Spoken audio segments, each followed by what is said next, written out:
In the last video, we saw how we could use the AND and the OR functions to evaluate multiple logical tests.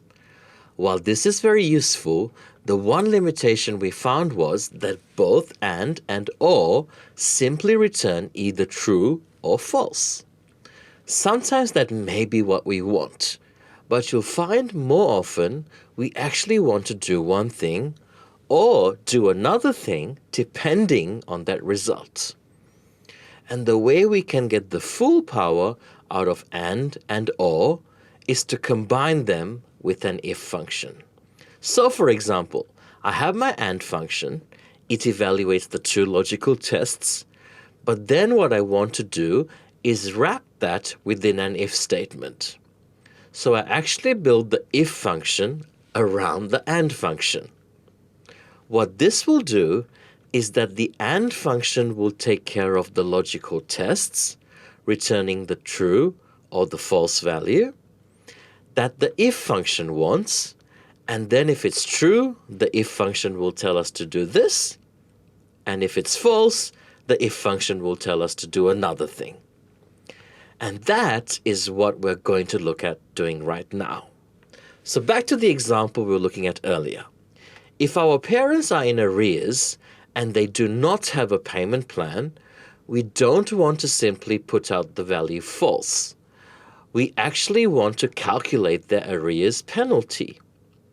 And they're going to be charged 10% of the amount owing. So I'm going to double click into my cell and bring up that calculation. And just before the AND, but after the equals, I'm going to add my if and open my brackets, hence beginning a nested function. Now, the logical test part has been taken care of by AND, which is the first argument of the if function now. So, after the bracket for AND, I'm going to type my comma to specify the next argument. Now, we're going to specify what we want to do if that AND returns true. If it returns true, we want to take the previous balance and multiply it by 10%. Then a comma for the next argument. If it's false, we simply want to give them 0 penalty because they have no arrears. Now, I close my bracket for my if. That's really important because I'm working with nested functions. When you have multiple brackets, you must make sure you close them and just check that it's black.